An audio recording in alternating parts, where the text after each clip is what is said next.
So today I'm going to be talking a little bit about setting up a mobile content strategy for Drupal.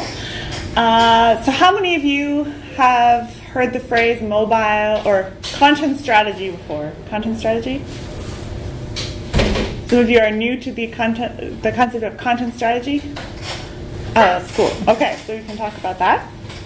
So I hope you're all in the right place. So just as an introduction, my name is Suzanne Dergacheva.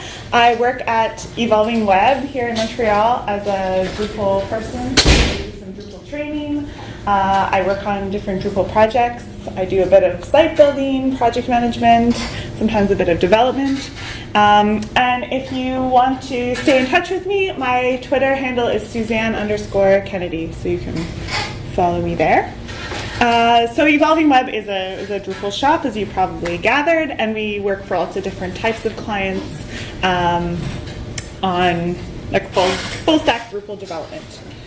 So we've worked with universities, government, different types of organizations. And we do have a Drupal 8 training program, so if you're interested in getting more kind of in-depth training on Drupal after this camp, feel free to come talk to me. I'd love to talk about what kind of training we can set up for you. So to start off, content strategy. So Drupal is a content management system, so obviously related to content in some way. And often when we're setting up a Drupal website, we just kind of take it for granted that Drupal does content. Like we go in, we start setting up our content types, and we start adding content.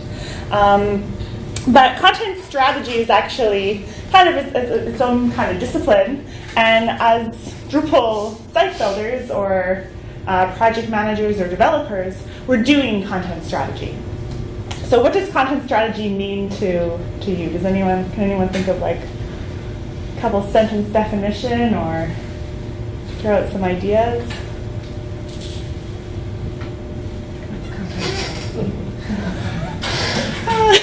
That sounds good, right? So content strategy to me, it seems like there's kind of two parts to it. There's like the person writing the content, the kind of person putting the content out there, and their goal is to get you probably to do something. Like they want you to buy a product, or they want you to transact somehow with the website, or they want you to sign up or get your contact info. And so they're putting content out there to convince you of that. Or maybe they're putting content out there because they need to inform you of something. So maybe it's an organization whose goal it is to just inform. And so there's different reasons why someone's going to publish content. And so content strategy is kind of like them trying to accomplish that goal of communicating. And then on the other side of content strategy are the users. So you have people who are going online, and their goal is to find some kind of content. Maybe they're looking up an important piece of information, or they are curious about reading something, or they're trying to buy something, and so they're consuming content related to that task. And so content strategy is kind of like the meaning of these two things. So you're building a website, and you're trying to make the users happy, but you're also trying to make like the website owner happy by meeting their goals. So it involves lots of different things like site building and usability and sometimes user testing, and of course actually content writing, which is in itself its own kind of discipline, like having a content guidelines and whatnot. And so when we talk about mobile content strategy in particular, there's some particular needs there. There's some particular goals that we have. Because when you're creating a website, you're not just creating a website that someone's going to be able to use on their 24-inch monitor that you can read Wikipedia pages and you have all this space. You also want people to be able to consume that content when they're on the go, when they have a small screen. And more than that, you want to make the content consistent. So you don't want to like hide content from people when they're on their phone, but you do have less space. So what do you do about that? That's a challenge. You want to give people a clear path to the content. So when we're on like a big screen, it's kind of easy to just put a whole bunch of links there and allow people to navigate through the site. We have all kinds of design options. But with mobile, we're a bit more limited because we have so much less space. So when we're planning the content of our website and we're planning like the overall information architecture, how do we make sure people will actually be able to find what they're looking for when they have a limited interface? And there's all kinds of problems that we might be able to solve on the content side rather than on the design side. So if you're trying to come up with a responsive design and you're saying, oh, well, there's all this content and I have to fit it in this tiny space, maybe that seems like this great design challenge, and there's all kinds of design things we can do to like make things smaller and add icons instead of bigger images. But maybe it's something we can fix in terms of content and just make the content simpler or flatter or just easier to consume. So sometimes there's just problems in the content that we could hide with the design or we could actually fix. So just making content strategy part of the process of building the site with an eye towards mobile can just help the overall design process. Okay, I think I did not finish the slide, so I'm just going to keep right on going. So I have a few strategies that I'm going to talk about today, like some techniques for you to use as Drupal site builders, developers, and I'm just going to go through some examples of sites that I think do a fairly good job. I've also included some techniques that are maybe questionable, so we can kind of go through that. And feel free to think of questions or holes in what I'm discussing as we go, and we can go through those. So just let me know if you have questions as I'm going through this. Okay, so technique number one. So you're planning out the content for your website. You're coming up with content types and whatnot. And one of the best things we can do to make sure that the website is going to be workable on many platforms is to make the content granular. And that has a lot of effects. Making the content granular means it's going to be more consistent, which means that on the design side you can change the appearance of things to adapt it to different sizes.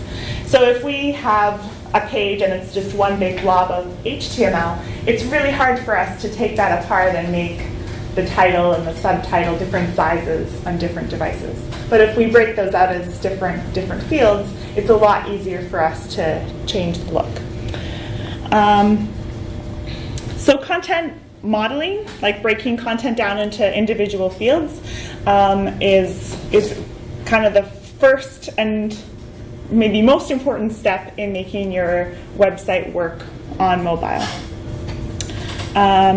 Making fields required if possible. So again, keeping things consistent, making sure that if you have an image field and you want that image to take up a certain amount of space on different sizes of screens, knowing that you have a data there in the field is going to make that easier. Limiting the length of text components. So if you have great big long titles and subtitles and all of your text components are large, that can kind of cramp your style on mobile. You know, if the title and subtitle of an article take up the whole screen, it can be hard for a user to kind of get context for what is on the rest of the page. So limiting the length of text, that's something that we can do just as developers when we're coming up with the validation for fields, but it's also something we can just kind of suggest to users. So we can give users examples when we're setting up the admin UI to prompt them to come up with text that's going to fit into our mobile design. Limiting WYSIWYG usage. So this is a big thing.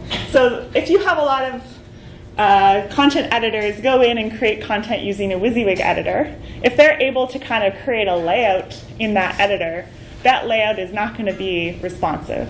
So I'd say like one of the #1 problems that we come across trying to take older websites and make them responsive is just having a lot of content that's not responsive to begin with.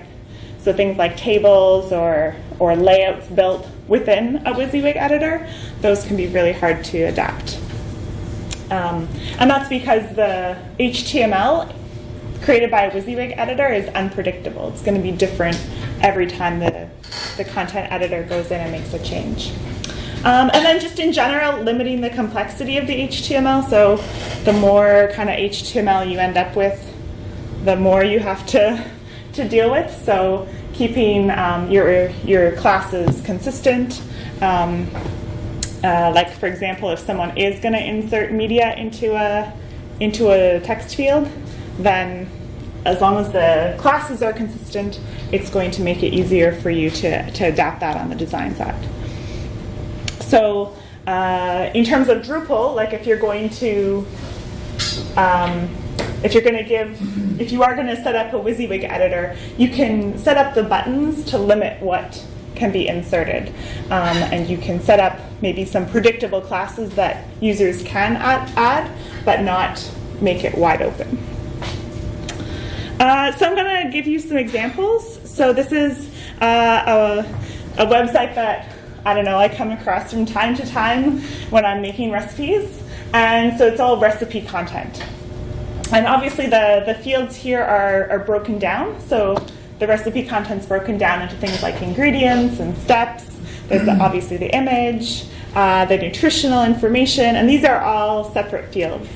And what I really like about this website is that all the content is there, whether you're on mobile or whether you're on desktop. The image is there in both too. I just hid the image here so that it would fit on the screen.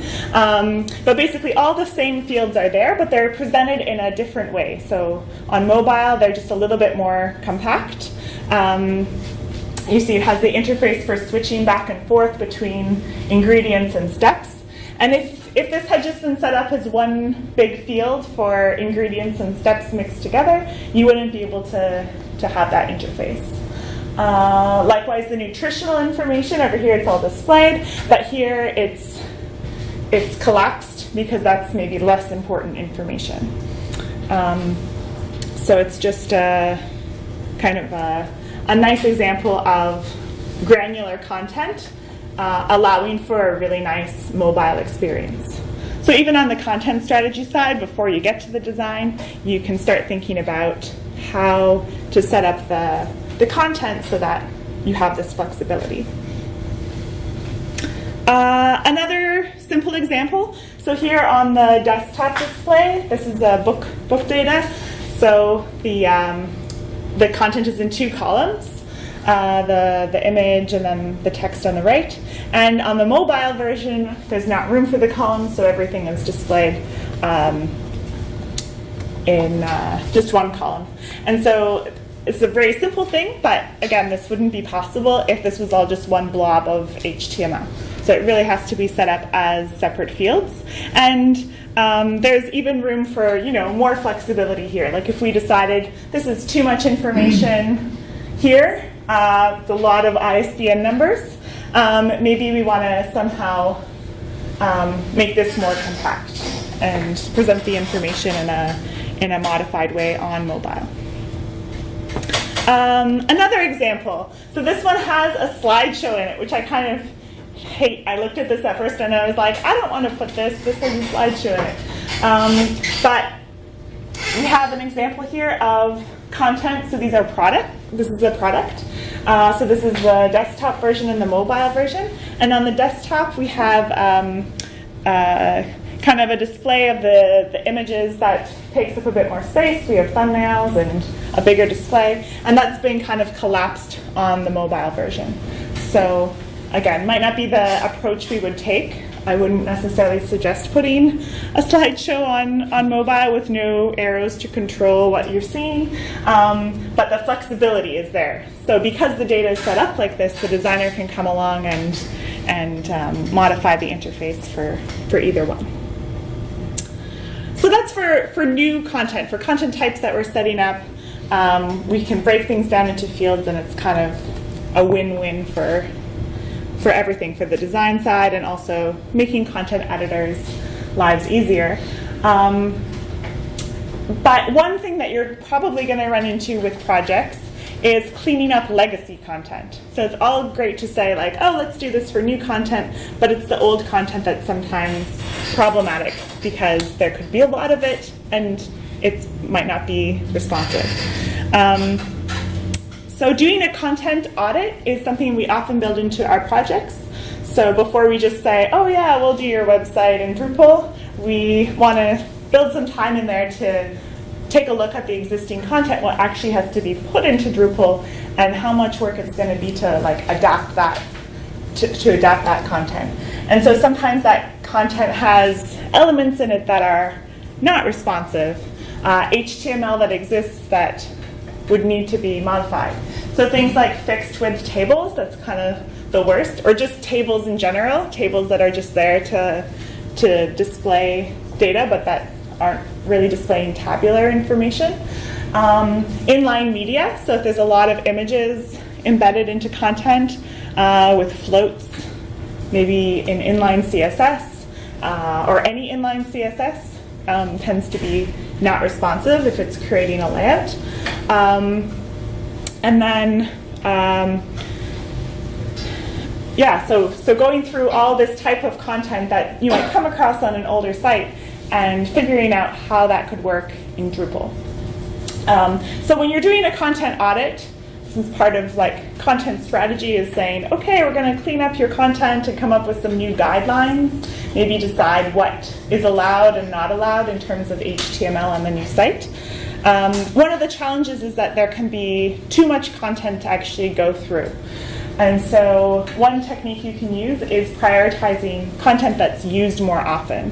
So if you've got a website with a few hundred pages, maybe start with the 25 pages that have the most hits on Google. So you can use your analytics tools to see what those pages are and start with those.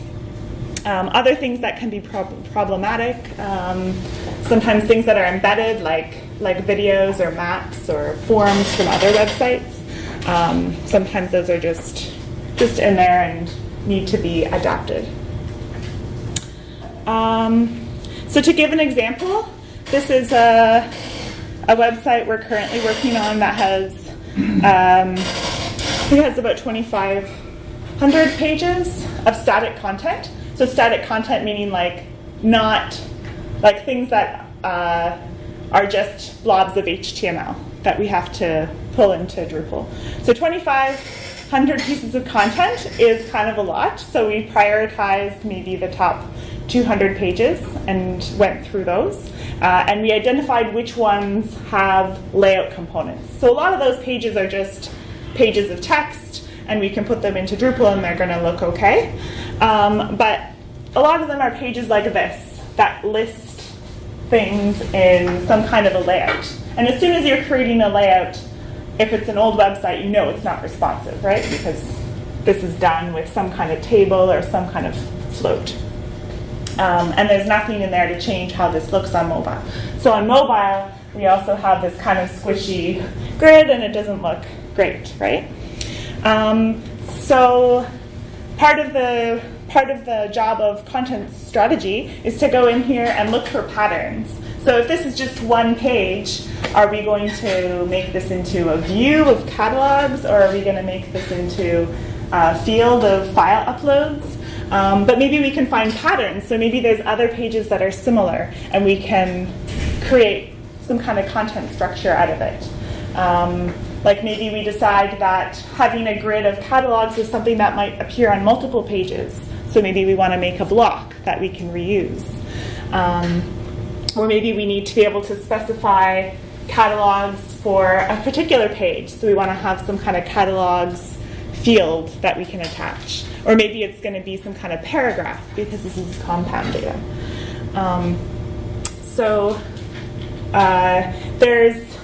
This could be a manual process, like sometimes when we're doing content strategy, we go through pages like this and we come up with a spreadsheet and we put all the pages in the spreadsheet and we look for patterns and we try and group similar pages together. But maybe it's something you can script. So there's scripting tools. There's also tools for just like going through your site, like there's one called Screaming Frog that will just take all the pages on your site and grab all the HTML for you and put it in a spreadsheet. And that might make it easier for you to identify patterns in the HTML and then find ways of mapping that to Drupal content.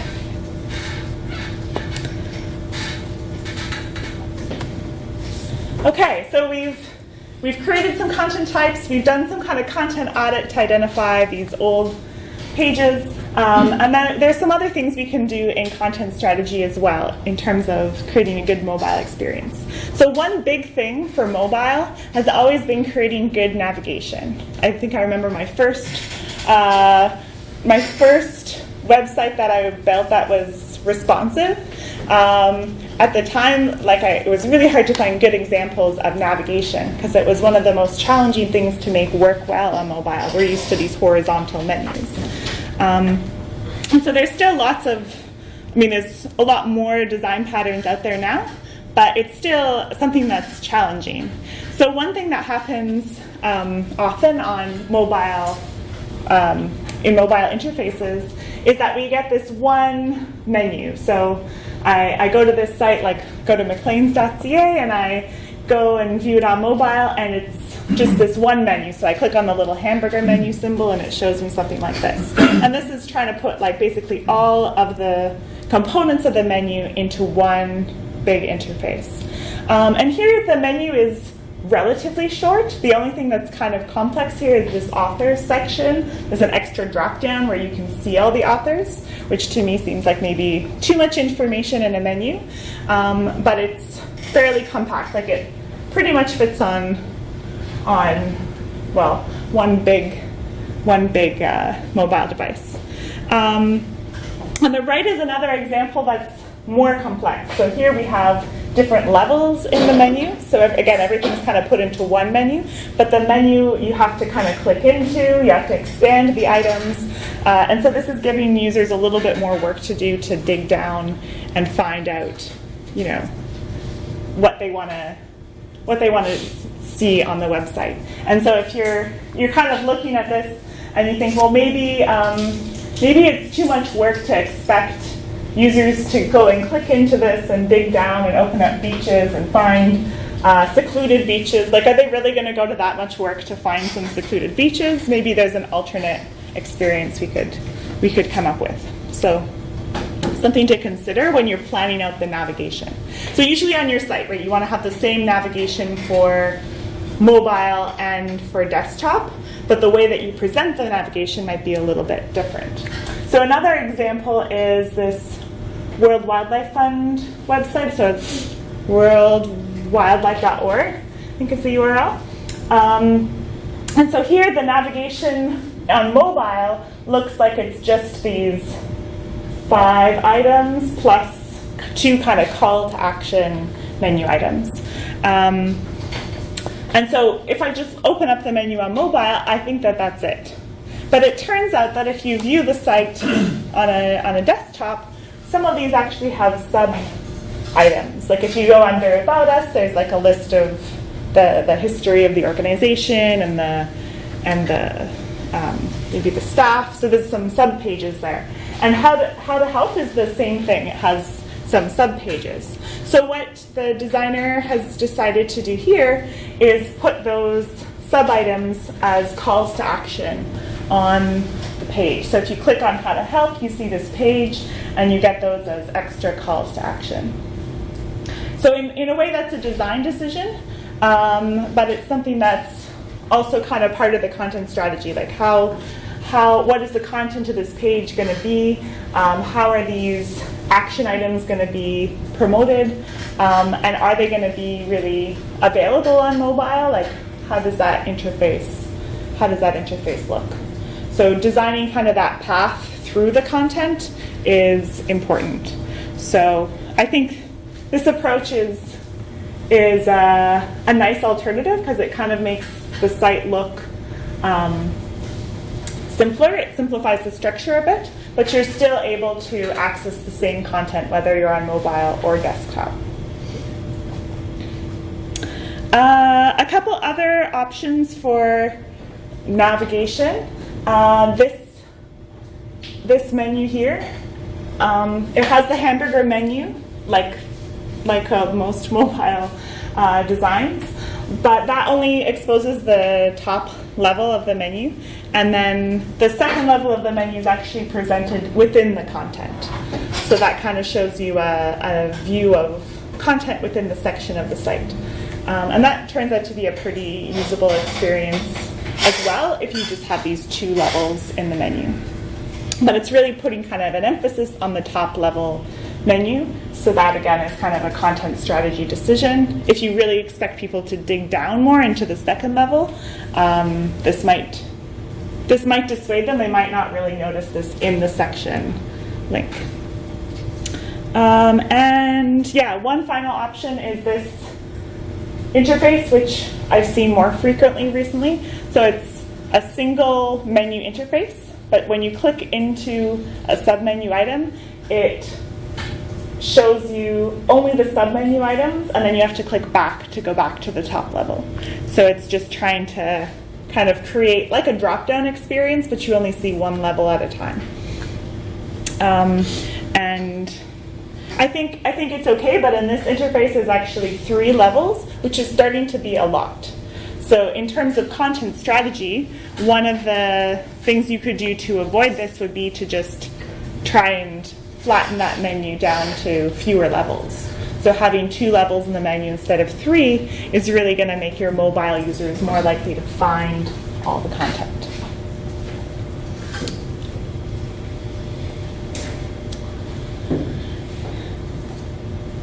So flattening navigation is a technique, but sometimes easier said than done, especially with a big organization or if there's like lots of people involved who have ideas about what should be in navigation.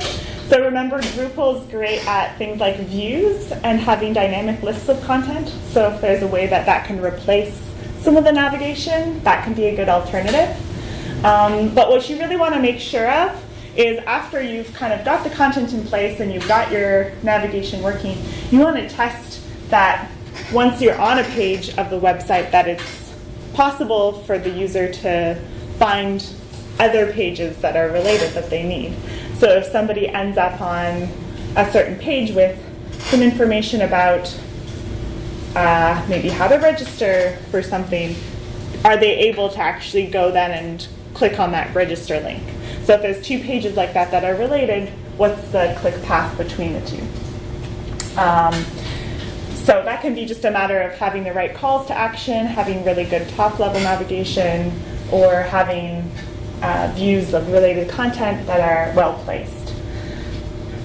So some options for navigation in general. So having a single menu that displays all the navigation for the whole site, having multiple menus like that in the section submenu, or creating some kind of calls to action or other links to augment the menu navigation.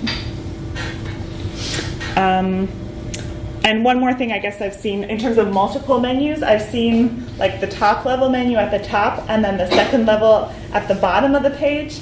I think that doesn't work super well, but at least the links then are available.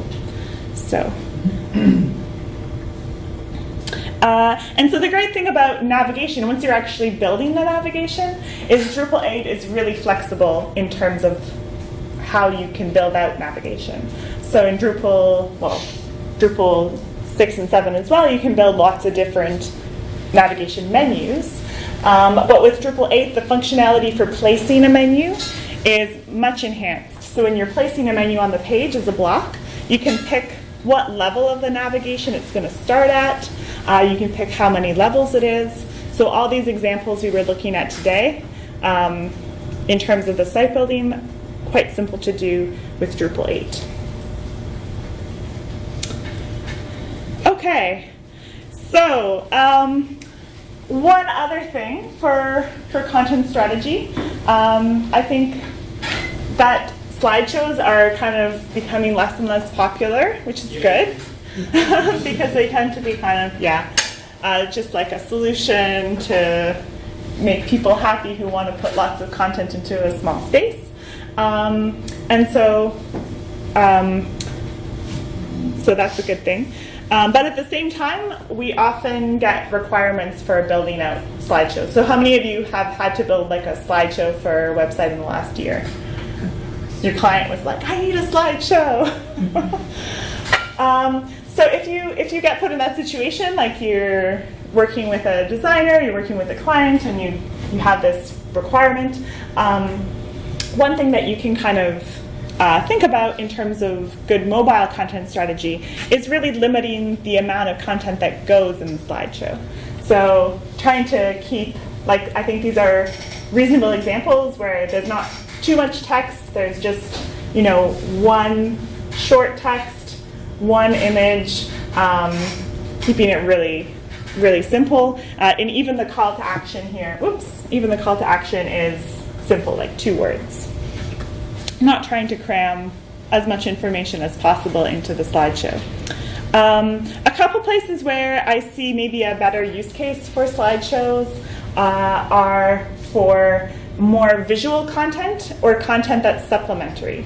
So if we're thinking of like an experience where we need to see a whole set of photos for something, putting those into a slideshow when you're digging down into a product page or a more specific page, maybe that's a reasonable use case for something like a slideshow. But of course, there's always alternatives. So we could also put that information into a gallery of some sort, a list of thumbnails. So I put a lot of don't do this on this slide, but avoiding communicating important information with slideshows. So in terms of content strategy, you can kind of try and use that as a talking point, maybe with your designer or client. Like, we shouldn't put important information on the second slide of a slideshow because most people aren't going to see it. Avoiding putting slideshows on pages that already have a lot of visual things going on. That's, something that probably doesn't work super well on desktop, but for sure isn't going to work well on mobile. And just looking for good alternatives. And so just keep in mind with the mobile experience that if a slideshow is maybe a little bit confusing or hard to use on a desktop, think of how much more confused people get on their phones when things are bumping around and slip sliding and you don't know what you clicked on. Can be very confusing. Okay, so some other things. So getting more down to things like landing pages and kind of like marketing tools. So one thing I see a lot on mobile sites, and you've probably come across this as well, is you go to a site on mobile and you're scrolling through and the page is really long and there's all these links to calls to action, all these buttons. And somehow on mobile, maybe because it's a smaller screen, but sometimes having a lot of calls to action on one page on mobile is more overwhelming than it is on a bigger screen where things are more spread out and you have more white space. So it's something to kind of keep in mind. So one strategy here that we can do is kind of just focusing our calls to action, saying, okay, what's the one thing we want a user to do on this page? Let's just ask them to do that. So here already there's not a ton of calls to action, but there's the little promo link up at the top of the page. So that's there on both desktop and mobile. But this other little promo, basically an ad, has been removed on mobile. So there's just one kind of thing that you're being prompted to do. Likewise here on the desktop version, we've got donate now, donate, I don't even know if that says give now, and then as you go down the page there's some more things. But here on the mobile version, there's just the 2 links. Donate is always there, that's more part of maybe the menu, and then there's just this other link, and it's you're fairly certain they go to the same place. You know they're the same color, so the communication's pretty clear. But basically, there's just the one thing that's being prompted to do. And part of this, like calls to action, are this thing that we're often asked to build out, and sometimes marketing people get kind of excited and they're like, let's put all this text in here to say, you should do this because of this, this, and this, and here are the benefits. And so when there's a call to action, sometimes there's a lot of content around it. And on mobile, calls to action tend to work better if they're really simple. So this is a website for a zoo, so there's some nice little calls to action, but they're really short. The text is simple. The text is simple on the desktop too, so it works really well. Whereas a lot of the time, if you take a lot more text here and you try and display that in a mobile environment, and it just is overwhelming. There's just too much there and not enough space. And so another thing we can do is just make sure that we have text broken up into segments. So this is a really simple strategy. Having a headline and then a sub-headline makes it easier for the user to skim because they can be styled differently. So just the different treatment of the text makes it easier to read.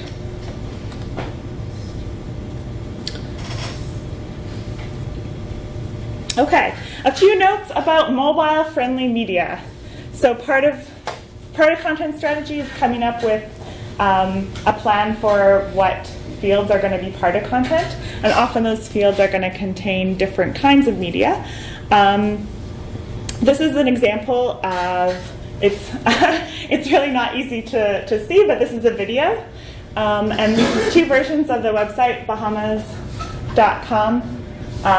This one has this video playing, which isn't my favorite design thing. Like you come to a website and there's already this video playing in the background.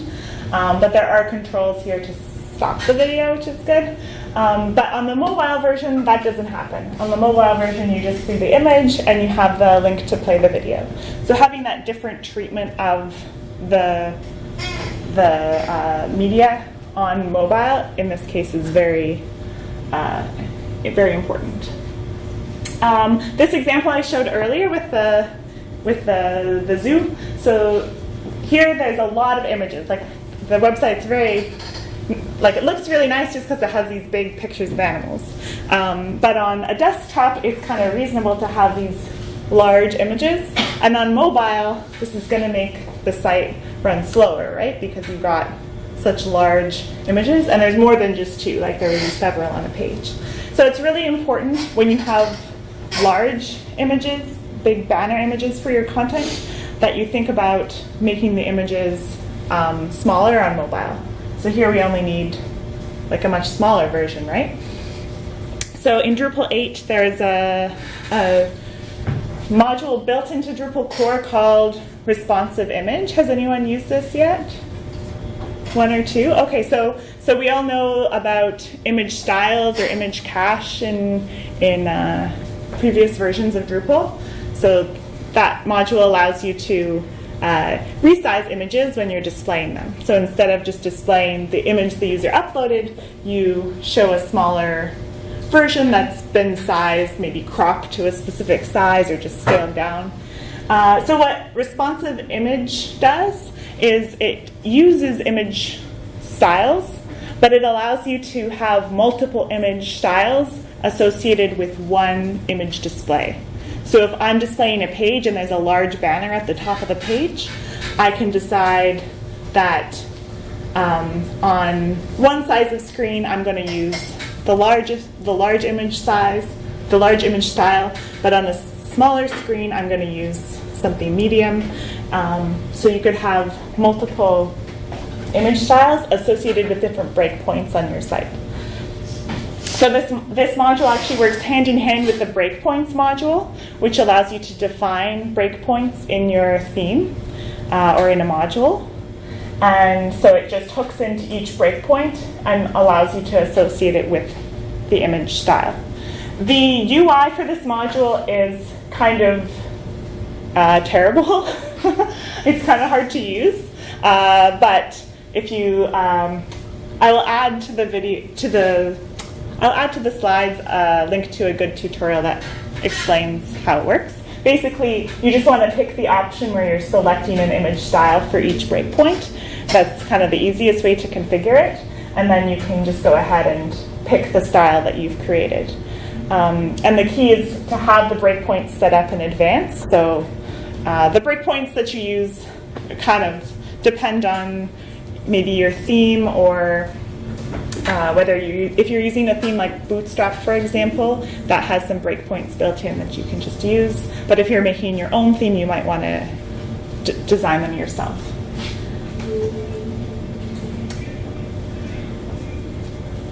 Landing pages.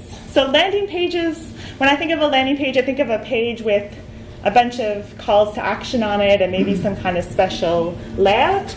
And landing pages tend to have a lot of like marketing content and be very visual. And so they can be a challenge on mobile because we don't have much space for all that visual stuff. And it's hard to know what is essential and what can be kind of left out if there's really a lot of marketing material. So when responsive design first became a thing, we always see these diagrams like, oh, there's the big version of the website where there's 3 columns, and then on mobile that's just 1 column, and that's kind of like the default thing that you do on mobile. But for landing pages, that can be really challenging.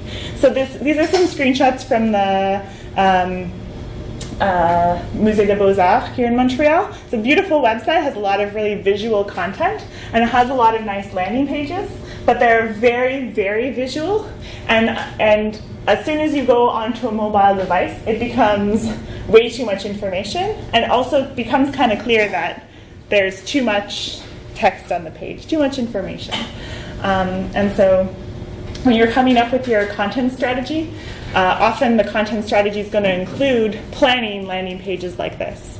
And often people get really excited about pages like this because they're really visual, they look great. And we start off by looking at the designs and coming up with the content for them on desktop devices. And so the mobile testing or the mobile design tends to be an afterthought. And design is one thing, but even just limiting the amount of text here would greatly, I think, improve the user experience, because scrolling down, it's really hard for the user to contextualize the content and know what to prioritize because there's just so many blocks of text.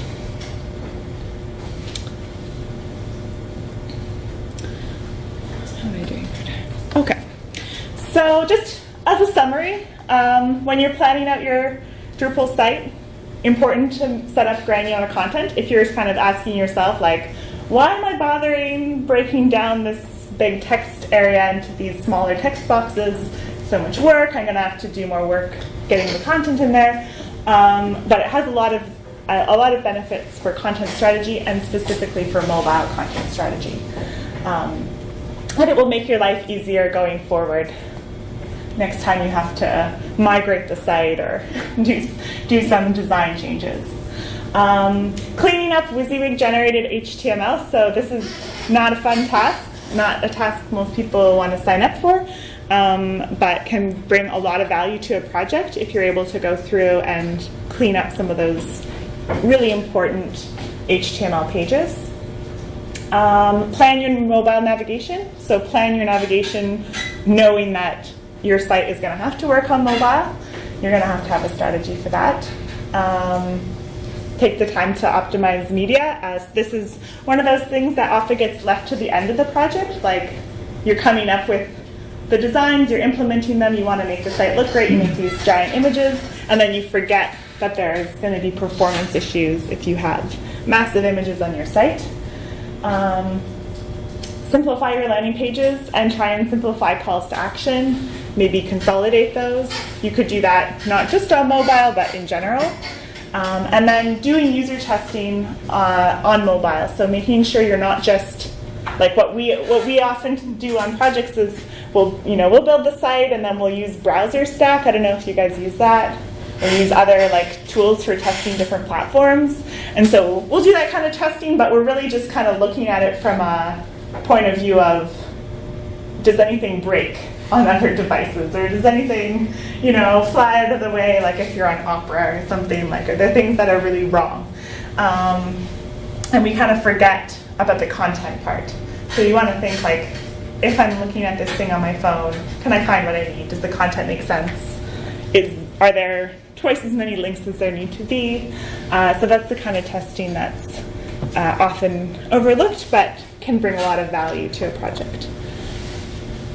So I just wanted to let you know I have some Drupal trainings coming up.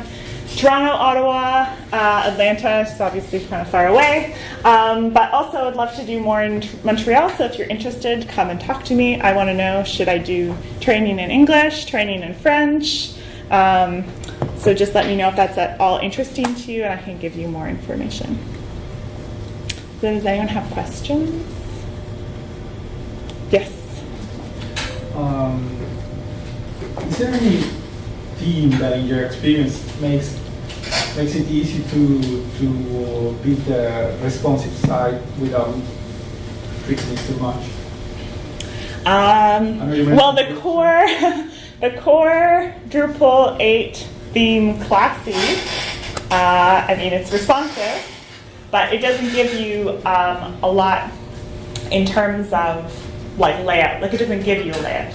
So you actually build the layout yourself. So a theme like that is really minimalistic, because you're just starting from scratch, and so then you just have to test that everything you're building. Every time you build any kind of layout into the theme, you want to make sure it's responsive. People like Bootstrap, because with Bootstrap and other CSS frameworks that have a grid system built in, you don't have to do the layout CSS. You just have to make sure you're adding classes so that the layout is implemented. So for example, to create a 2-column layout, you would add classes on 2 divs in your template, and then they would automatically go into the layout, and the layout would be responsive because of the classes you've chosen. So both of those approaches work. It just kind of depends on whether you want to write the CSS yourself or whether you want to rely on the framework to do that. And there's lots of other options out there. So Zen is a theme that's popular for Drupal that has a grid system built in. This is their foundation theme. There's Omega, which is popular. There's other themes. I'm not sure. Does anyone else here have a theme that I didn't mention that they like to use? But pretty much any base theme that you're going to find for Drupal 8 is going to be responsive. But there's different techniques that it kind of use to arrive there. Yeah? In terms of content, or whenever you're planning a project with a client, how do you convince them to think mobile first in terms of content display and content creation? Yeah, a lot of clients aren't good at kind of imagining that, so sometimes you have to communicate with visuals. Sometimes in a design process, you start with the desktop design and then you do the mobile design. I think that's maybe not the best. Like, even just in the wireframe stage, like, you can just kind of like plan out like, oh yeah, this is what this page is probably going to be like on mobile. Is that going to work or not? So that can be, like, those visual tools are going to be maybe the best prompts. Also doing a little bit of research or discovery with them, where you're looking at other websites and getting an idea of what they like. Because most people do say, like when I get RFPs for projects, like almost every RFP says, we want a clean, modern design. So actually looking at some examples that you think are clean, modern, and looking at, they're minimalistic on mobile, like how can we do that? Just like talking to them about it. But yeah, the visuals I think are key. Yeah. Do you have any suggestions? When we do our user testing, we often find that people using mobile are looking for different things than they're looking for when they're looking on desktop. Right. Do you have any suggestions for navigation structure so that you can balance both? To balance both.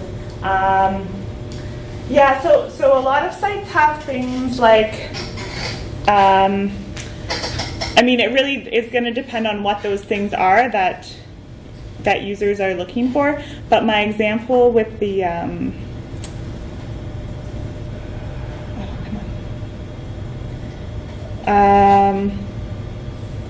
my example here where like the call to action's kind of like built into the menu, like donate. Like if you're thinking of like a lot of common things on mobile are like looking for directions or trying to actually buy the ticket if that's like the main thing, as opposed to looking at information, which is something you might do more like at home, leisurely at your laptop. So maybe not necessarily relying on navigation for those elements, but really like targeting those as extra things that might be needed. So another example would be the zoo website had the like information about like today visiting the zoo, like the hours and stuff. Like that's obviously been just taken out completely and highlighted here. It's also highlighted on the desktop, but they've really made a point of like making that visual even before you hit the menu. So it can be hard though if there's like things for different users, and how to identify those things is another challenge, like just the user testing involved there. I guess it's something you have to address on a case-by-case basis, because you're right, sometimes the needs are very, very different. Sometimes it's worth the extra effort to maybe create a different landing page for a different audience if it's really different. Yeah.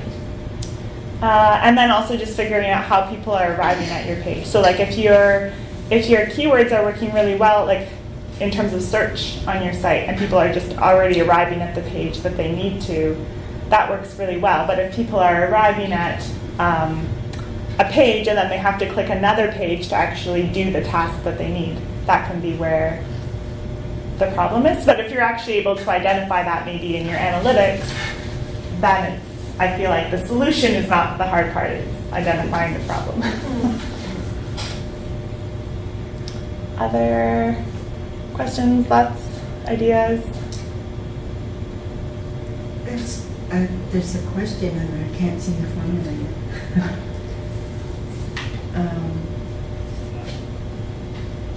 With the different resolutions on the devices,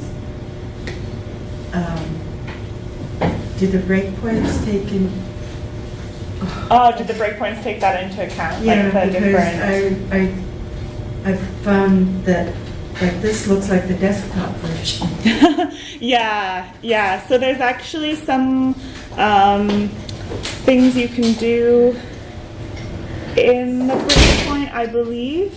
So here it says, like, when you're looking at the breakpoints, I don't know if you can actually see this, but each breakpoint is defined here, and there's a media query associated with each one. And these, I think, just have the size, like the pixel size of the device. But you can add other information in there, like you can create a breakpoint around orientation of the device or the resolution. And yeah, so that's something that you could build into your breakpoints.yml. Like that. I noticed on the phone, site will load and it looks exactly like the desktop version. Ah, okay. Even though I've been told it has responsive. It is responsive. Yeah. So that's something that you can adjust. But that's, sorry, this is for this is what I'm showing you, sorry, for breakpoints, but you can apply the same things, these media queries, to your CSS. So you have flexibility there to not just target the size, but actually the resolution.